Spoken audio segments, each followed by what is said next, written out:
আমার আদাব, শুভেচ্ছা। আমি শুরুতেই ধন্যবাদ জানাই আজকের এই অনুষ্ঠানের সম্মানিত সভাপতি বাবু কমলকান্তি রায় ম্যাডাম। ওনাকে এই জন্যই ধন্যবাদ জানাবো কারণ উনি আসলে এরকম একটি কাজে যে আমাকে শরীর হওয়ার সহযোগিতা করার সুযোগ করে দিয়েছেন। আর এখানে যে যত বড় করে আসলে উনি উপস্থাপন করলেন যে সহযোগিতার বিষয়টা, আসলে আমি তো এই এলাকার সন্তান নাকি, এবং এটা হচ্ছে আমি মনে করি এটা আমাদের দায়িত্ব। এবং আমি দায়িত্ব নিয়ে এবং সত্য কথায় বলতে যাচ্ছি যে আসলে কোনো কিছুর বিনিময়ের জন্য এখানে আমি আসি নাই। আমি কোনো রাজনৈতিক উদ্দেশ্যে এখানে আসি নাই। হ্যাঁ, আমি সেই জন্য ওইরকম কোনো বক্তব্য আসলে এখানে দিতে যাচ্ছি না। এগুলি ধর্মীয় প্রতিষ্ঠানে যে আমি আমার পরিবারের পক্ষ থেকে আমার আব্বার পক্ষ থেকে সামান্য কিছু হলেও সহযোগিতা করতে পেরেছি। আমি এই একই কথা কিন্তু আমি ধর্মপালে ২ সপ্তাহ আগে বলছিলাম যে আসলে এখানে কোনো কিছু বিনিময়ের জন্য না আসি নাই। কারণ আমি আসলে যেখানে আমার জন্ম হয়েছে বড়ঘাটে, ওখানে দেখবেন যে হিন্দু পাড়াটা খুব কাছাকাছি। তো আমার জন্মের পর থেকে আসলে মানে এই যে সনাতন ধর্মাবলম্বী ভাই এবং মুসলমানদের মধ্যে পার্থক্য নিয়ে আমরা আসলে বড় হইনি, মানুষ হইনি। এখানে আমার সাথে উপস্থিত হয়েছেন জনাব খুরশিদ আলম আলম, উনি জেলা বিএনপির যুগ্ম সম্পাদক ছিলেন। আলমগীর ভাই বক্তব্য দিয়েছেন, মহসিন ভাই বক্তব্য দিয়েছেন, আমার পাশে সহসভাপতি বসে আছেন। আপনারা তো কষ্ট করে এসেছেন এবং না খেয়ে অনেকে আছেন, সেই জন্য আমি দুঃখ প্রকাশ করছি। কারণ আপনারা তো শুনতে পেরেছেন যে আমি চলেই আসছিলাম, পরে গাড়ি ঘোড়ায় আমাদের জাতির আরেক বীর কন্যা মাহারিন চৌধুরী ওনার ওখানে গিয়েছিলাম। আসলে আপনারা সবাই শুনছেন, আমরা জলঢাকাবাসী মাহারিন আপার উনি যে বীরত্ব দেখিয়ে গেছেন সেজন্য আমরা তার প্রতি গর্বিত। সেখানেও একটা দায়িত্ব হচ্ছে, এ কারণেই আসলে ওখানে যাওয়া। আর সবচেয়ে বড় কথা হচ্ছে আমিও জলঢাকাবাসী আপনাদের মতো, জলঢাকার মানুষ। আমারও আসলে দু একটি আহ দাবির কথা আসলে বলা আছে।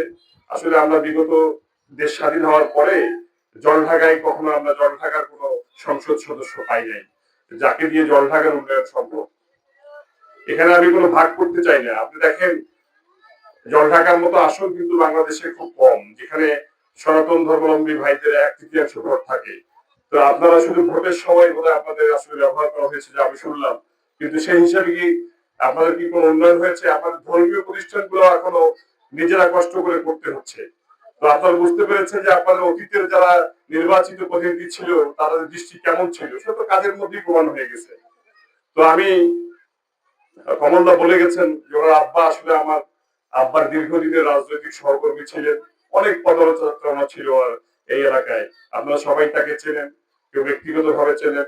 উনি এখানে উপজেলার 2 বারের দায়িত্ব পালন করেছে। উনি চেষ্টা করেছে আপনাদেরকে সেবা করতে।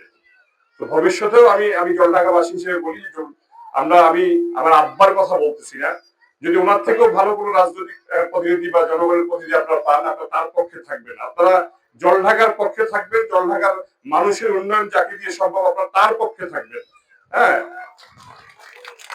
সবচেয়ে বড় কথা হচ্ছে যে আমরা বিগত প্রায় 20-22 বছর আমার যেটা অভিজ্ঞতা, আমরা কোনো কাজে আমাদের সংসদ সদস্যকে পাইনি, এলাকায় থাকিনি না। এমন লোককে আমরা কেন নির্বাচিত করব যাকে আমাদের সুখে দুঃখে বিপদে আপদে আমরা পাই না? হ্যাঁ, কোনো এমার্জেন্সি সিচুয়েশন আসলে সাথে সাথে যে তার দায়িত্ব একজন নির্বাচিত প্রতিনিধি হিসেবে সে দায়িত্ব পালন করার মতো কোনো প্রতিনিধি আমরা দেখি নাই।